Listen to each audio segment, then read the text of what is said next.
This is one of our mini series of all of the candidates for the mayoral election. We are happy to have Dr. Wilson.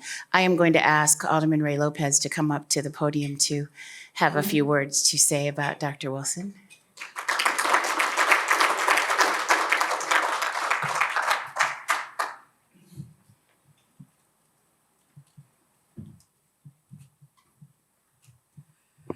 So we do this right. Happy St. Valentine's Day to everybody here today. Oh, I thought it was just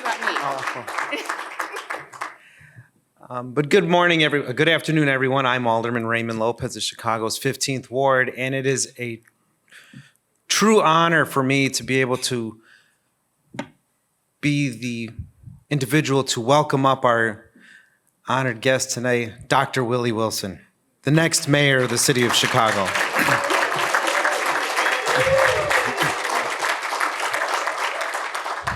You know, briefly, there was a time when he and I were candidates running against each other. But even before then, we were friends. Before the election season, there was the season of life, the season of the pandemic, and the season of hurt that the city had gone through. And Dr. Wilson was one of the few leaders of this city who, for no reason whatsoever, stood up to be of help to his fellow man and fellow woman in the city of Chicago.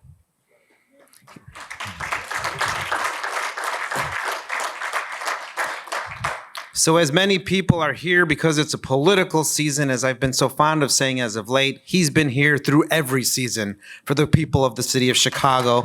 And it's my honor to welcome him to the stage, the next mayor of the city of Chicago, Dr. Willie Wilson.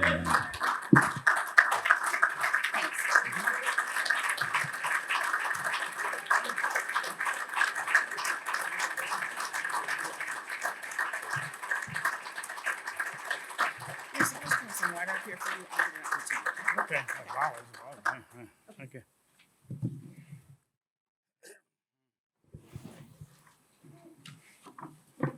Thank you. Let me start out by thanking the Lord for His amazing grace and His unspeakable gift. Let me also acknowledge Jackie and Dan and all the board of directors of the City Club who's here today. Let me also acknowledge the pastors who's here today, as well as the officers that are here and friends. And let me thank Alderman Lopez for his kindness and for being a friend as well. Appreciate him. And last but not least, let me recognize my wife, Jeanette Wilson,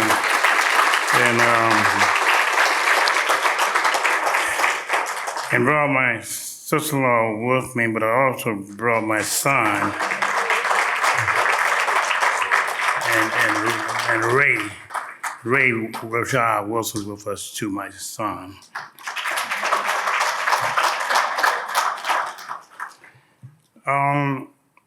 Let me see, I don't think I forgot any names here. Well, let me just thank everybody for coming. I want to express my gratitude and thank you for this opportunity. And I want to come to you today just straight, just regular. I don't have any big word to pronounce to you because I don't know them, all right? And so we'll just be ourselves, running for mayor of Chicago to make this situation right. Chicago got big issues, a lot of issues. But the number one issue for me and a lot of other people who's here, those may not be here, is crime. One of the biggest situations that are here.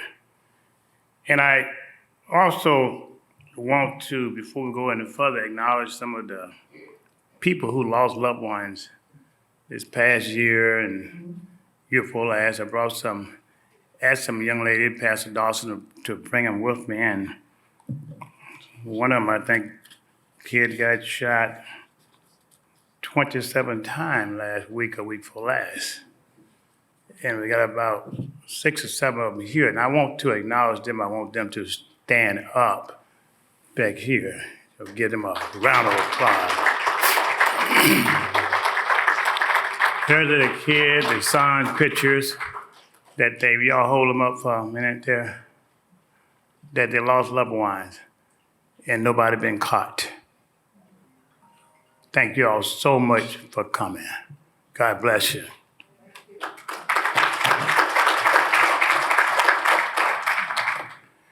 I'm running for mayor of Chicago, not looking for a paycheck, period. I don't want a paycheck. I think if one is going to be truly a servant, you have to forsake self and to help others. And today I want to roll out also the public safety type of situation that we got to kind of deal with. And I brought some points here.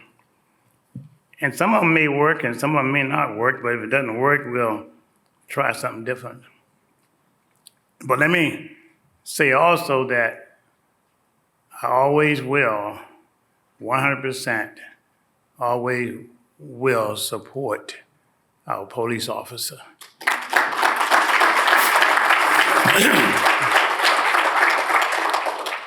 They're the ones who are our heroes. When we walk out the house in the morning, we go to work, we come home 24 hours a day, 7 days a week. They on call, they on duty. Who would not support our men and women in the police forces? I know that some people say that we should defund the police officer. In my case, I say we need to increase their pay.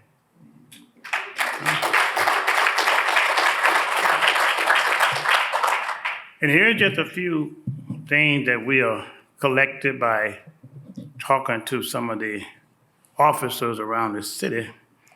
And I want to take a minute and read some of this to you and to run through them. We would divide the city into 4 sections to better address special police need. Police, I will appoint 4 superintendents for each section of the city. The superintendent will come from the rank of the department here in the city of Chicago. This will allow police to move and focus on the need of the community and build trust with the community members. And we have 50 aldermen and 1 mayor cannot run this city or cover all the neighborhood. This way we can divide it, and we can then begin to meet on a monthly basis with the CAP people, and we'll begin to talk out the issues with the police officer, the superintendent of police, and we will talk to the politician, and we will talk whoever needs to be talked to and dealt with on those particular monthly meetings so we can kind of get a hold of this crime. We would take then not fire a police officer because they made a mistake. We won't jump to a conclusion.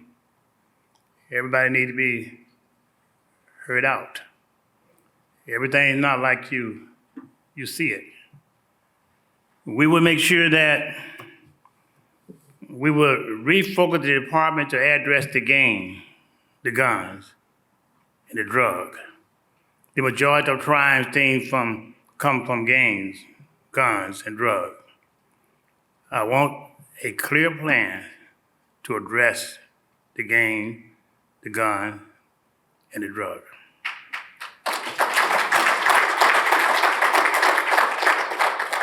We will review of the current vehicle of foot pursuit of the police. The current police rules are too restricted. We need a common sense approach to deal with this policy that will allow the police to chase down someone who hurt or killed someone out there.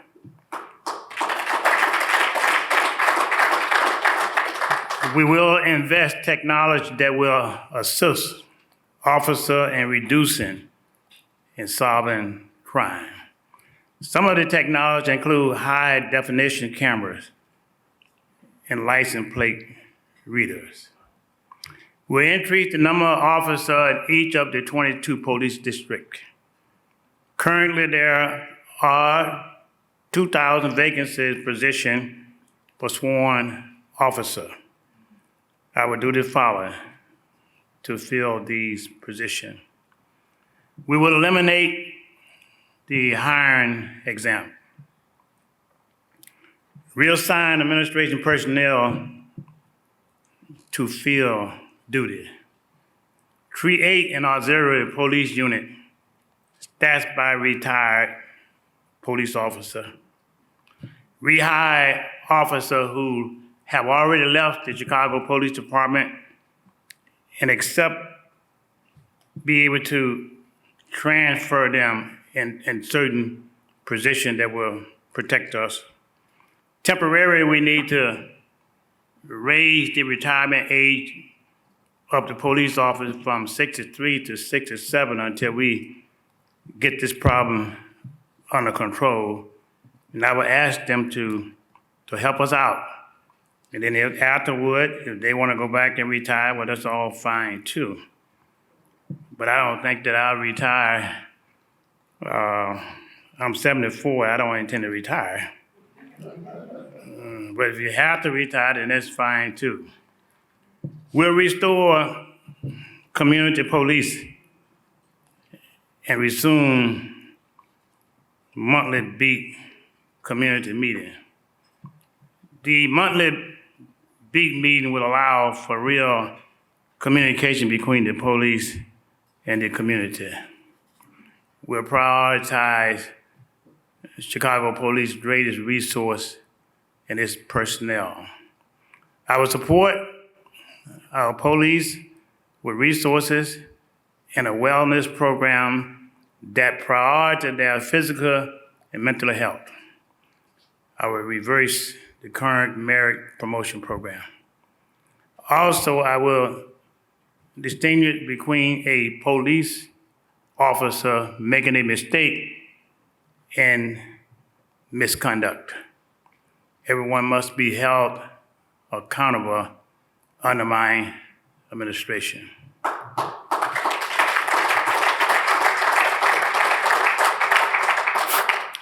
We will require that the police patrolman cars are diversified. It is important that our police reflect the community in which they serve. Pay our police more. They are our heroes. Anyone that lost a loved one to gun violence, we would make sure that we would fully investigate and will not stop until we find out the person who did it.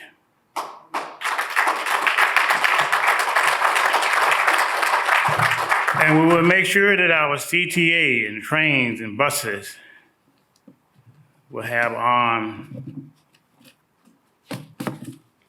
firearm.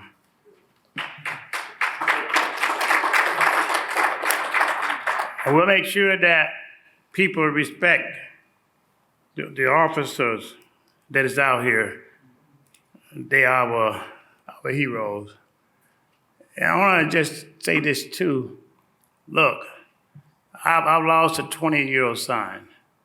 I know what it feels like to lose a loved one and people still not being caught. I don't want nobody else have to go through what I've been through.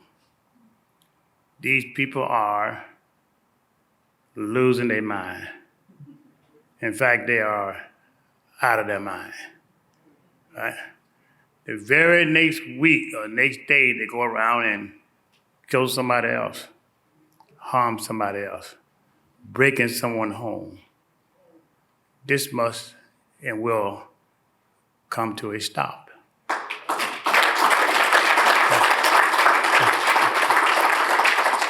And I know that maybe I'm sensitive to this violence because I lost a son. But look, that's work. He's gone now. We must keep the other family so that they don't have to go through what I went through. We must protect them. I look at the whole city of Chicago as my family. We will always think of it that way. And I look at the whole Chicago, it ain't about just black and brown. Chicago about black, brown, Latina, white, Asian, and other American. We all are Chicago.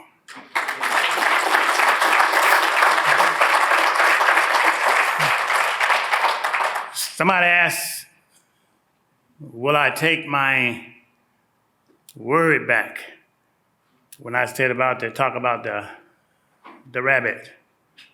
And I want to be clear. No, I'm not taking it back.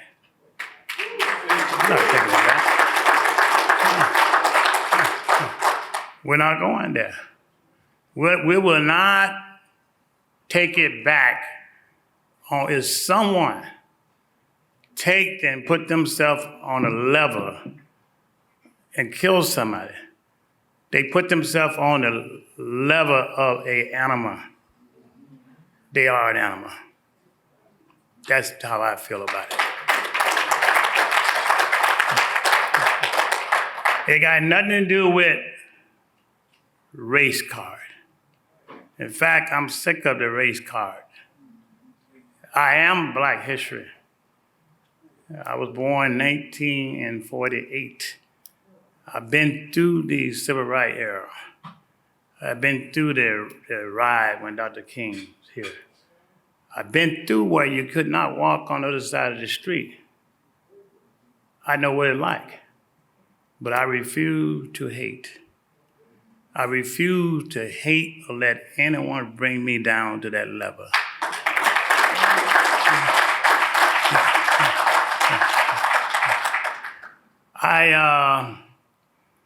I look at Chicago to see the pain that many people go through. We've been able to visit the 7-7 community 4 or 5 or 7 different times. Prior to 5 or 6 years or 4 years ago, I was one too who stood in my community, just African American by itself. But that wasn't where it was at. We didn't allow ourselves to get outside of the community, but we had to change it. Because we had to look at that God gave us all the same type of blood, the same body, the same mind. I don't think it's too much of a lot of races in Chicago. I think it's a lack of communication.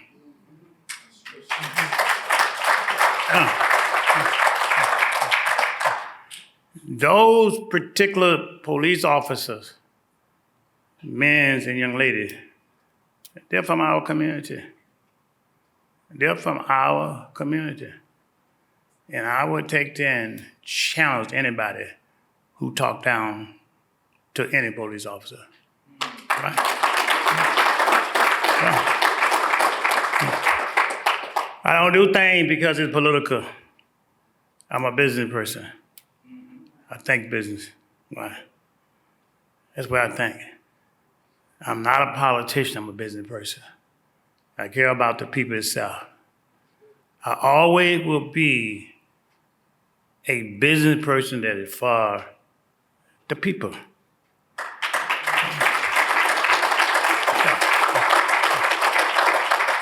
And I want you to know that, look, whether you're a citizen, or whether you're a citizen of the community, the business world, or the police officer, I'm still one of you.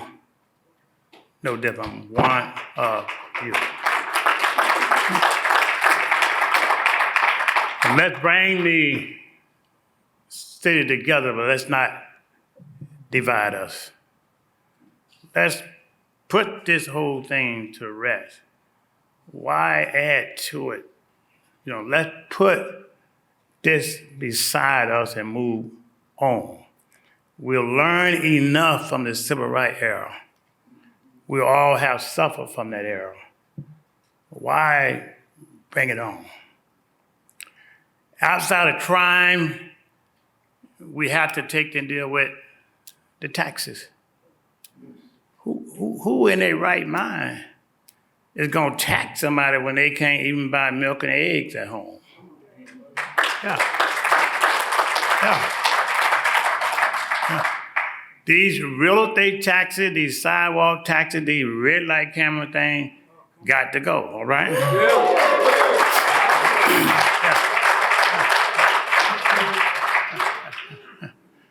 Look, you cannot stay in business with all these taxes. If you don't get rid of crime, you can forget about the rest of it. Yeah. If you don't get rid of taxes, you can forget about the school system. Because everybody gonna move out of town. Yeah.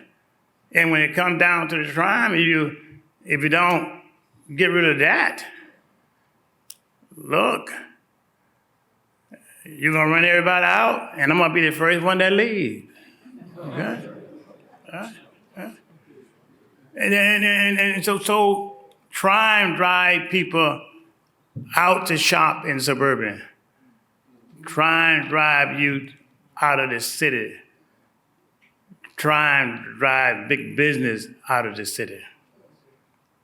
Crime drive small business out of the city.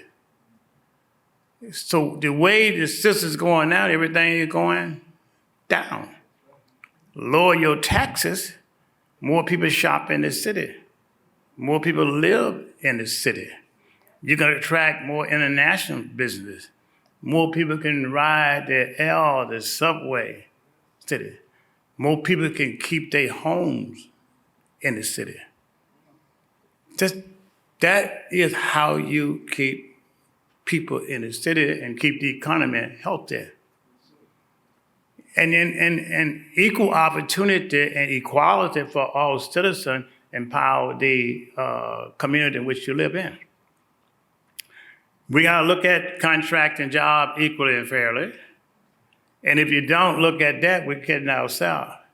But if you can take then Chicago's international city, if you can take and get this business situation right, not only can you do business in Chicago, but you can do it nationwide, but you also can do it international as well. More dollars comes into the city when the taxes are lower, your international business, and people are healthy and the community healthy. Yeah. One of the situations out here today is that we have our house of worship. This particular mayor we got right now closed down our house of worship. I believe in religion freedom. I got to tell you that. that. Yeah. I believe that people have a right to make their own decision without other people interfering with it. I remember when this mayor fired people because of the vaccine. So, I mean, look, a lot of the officers didn't have money to take care of their loved ones and family for the holidays. We went in our pocket and supported them.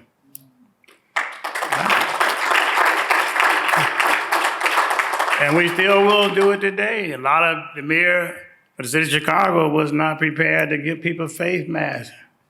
We gave away, you guys, 60 million face masks. Yep. And our first responder was first. What was first? Yeah, what was first? We could have sold those face masks and made like 60 or $70 million. But we gave them away. Yeah. Gave them away. Now, I'm not saying that I didn't think about the money at first. All right. Yeah, but we gave them away. Yeah, we gave them away, you know? Whether you were rich, poor, or not poor, we gave them away.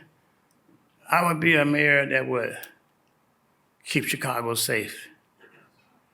I would be a mayor that our law enforcement will feel confident that I got their back covered.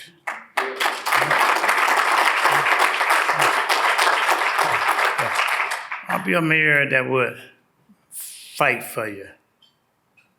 I'll be a mayor that I promise you that I would never take one penny from the city of Chicago. Type it up. And so look, check my watch. My time is about up. But I leave you with this here. I learned this year, past year, that I went into the Latino community and I went into the white community, y'all. You know, I'm from down south. You always, reflect comes on you. But I had a chance to go in those communities. And I want to say this, is that we was accepted first class. I gotta tell you that. When first we started going into the community, I had doubt, because sometimes your background tells you you're not gonna be accepted. Well, I was proven wrong. Those young men and young ladies, white policemen, African-American police, Latino police, Asian police officer, they treated me like I was one of their own. It was an experience, and it's still an experience to me. They give the meet and greet for me. You know, Cabin John is here, and these meet and greet when I was out there, we appreciate all of them, all right? And James is here, and all these guys was here right there for me. And they didn't allow nobody there to mess with me. And I'm looking at that lady right here. I'm gonna get down. But look, y'all pray for one another.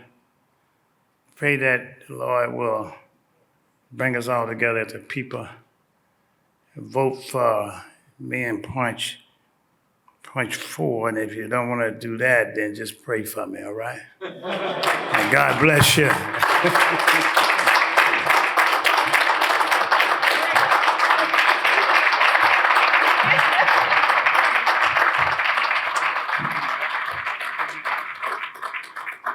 I'm to give Dr. Wilson a chance to have some water, and we're going to do some questions.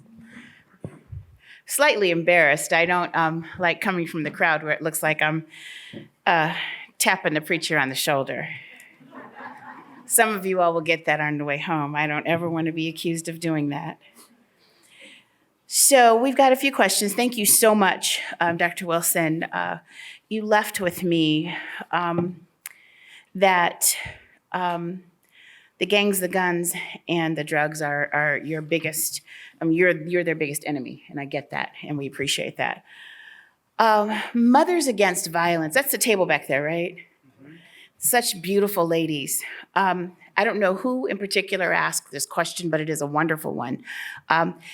Their question to you is, in the fight against violence, will you push to have an aftercare, like a continued services for families that are affected by the gun violence in our city?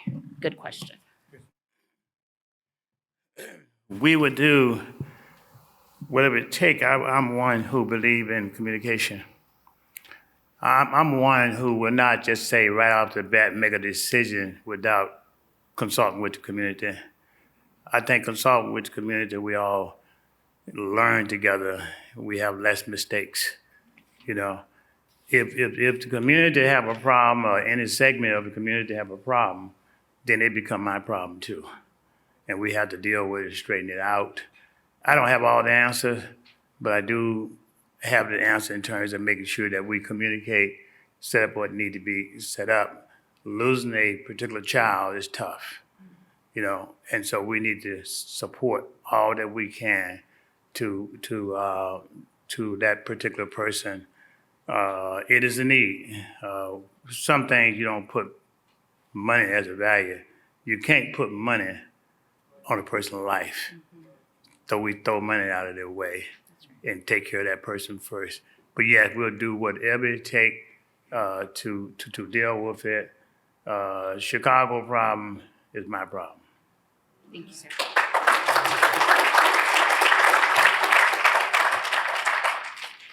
To the point of you saying that we're all Chicagoans, Pastor Carrera, are you here? There he is. Oh, we met you earlier. His question is to the point of us all being Chicagoans. I have heard many plans for our communities in Chicago. However, there is a large white or Anglo population in Chicago. Any specific plan directed toward that community? Could you mention what the plan is if you in fact have one? Well, I believe in economic empowerment. I believe that contracts and jobs should reflect the population of Chicago.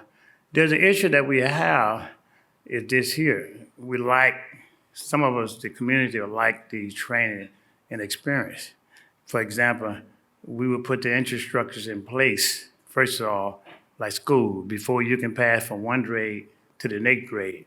That particular young lady or young man have to have a trade on their belt to start to prepare for those people, all right? It's kind of like you need a trade, all right? Just because you happen to be a minority community is down, you must be prepared. And we have to prepare that. Well, I would put a corporation together with the community to develop a good, solid training program outside of the school through way of our churches and our community centers and things like that.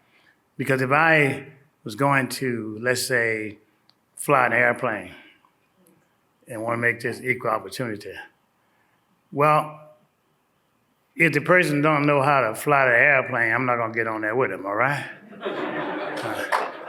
So we need to use training, put it in the pipeline, and then after they're trained, and we need to assure that we have those dollars set aside by training and things of that nature. But major corporation has the experience, has the technology, and they're ahead of the game.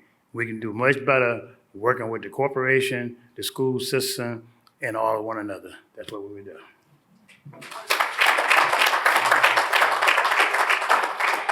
This question comes from David Petrich.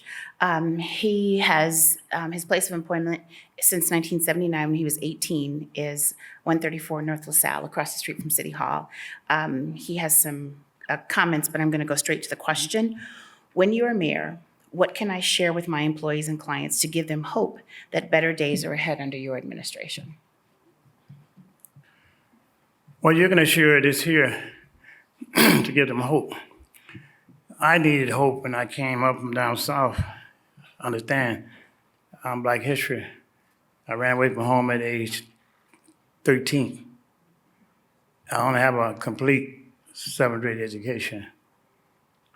I had to, my hope came from faith in Christ, all right? But I know some people believe in Christ and others don't believe in him. But in order to make it work, I would use myself as an example and we put the infrastructure together for those who want to learn and those who want to be part of a society that can live a law-abiding citizen, things of that nature, to trade, infrastructure together, and we will work with them. That will give people hope. You gotta have trade into your prison system. So when they get out of prison, they ain't got no place to stay, we gotta have affordable houses and things like that as well as trade in the prison system, so when they get out, they got hope. But they can look at me as an example and say, if I can make it with 7th grade education, have a worldwide company, and we struggle like we do, and we give away millions and millions of dollars a year, I'm your hope to see in a human being as a flesh. And we'll set up infrastructure within the city of Chicago that can deal with that in the mayor's office to make sure nothing drops through the track.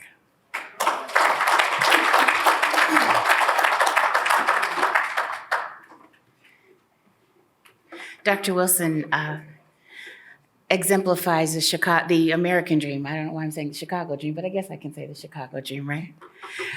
This has been a wonderful conversation, a very intimate conversation where you've been able to share your safety plan and some other things with us, and we can't thank you enough for being here. I think I'm going to ask this gentleman, because you told me, really I'm asking you to come up here to pull a card, but it's really because you also told me Happy Valentine's Day. Just so you know, I need you to know that. Now, if it's your card, I'm gonna have to put it back. So here's the deal. Okay. So does everybody have Valentine's Day plans? That's a silent hush. Wow. So the gift card today is, do you remember the young lady that introduced you at the event on Thursday night? Yeah. Alpina Singh? Mm-hmm. Okay, so she's a sommelier and a wonderful sommelier. If you ever need to know about a good glass of wine, go see Alpina. The gift certificate is a $200 gift certificate to her restaurant. I know, doesn't that sound like a great Valentine's Day present?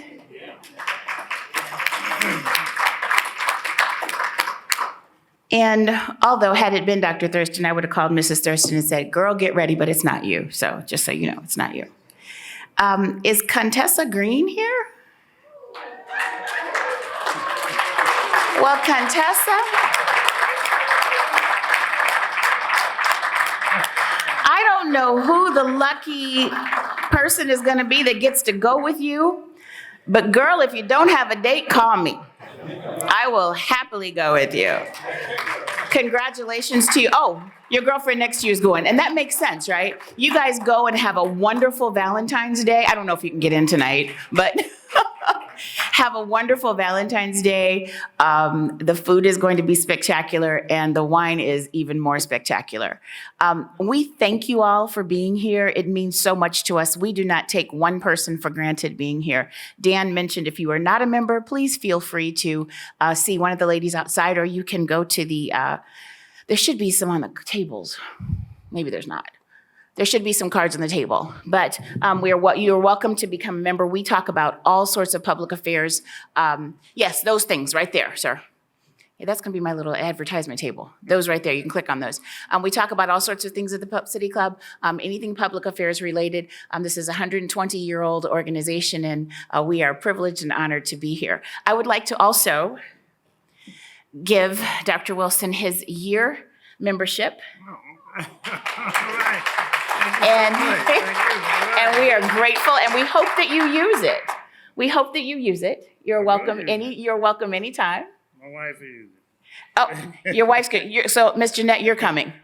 Yeah, he said you're going to use it. So we thank you so much for being here, and we look forward to whatever is next. And I hope that you all get back to your offices to have a wonderful day. And you gentlemen, get to the flower shop. Thank you so much. We are adjourned.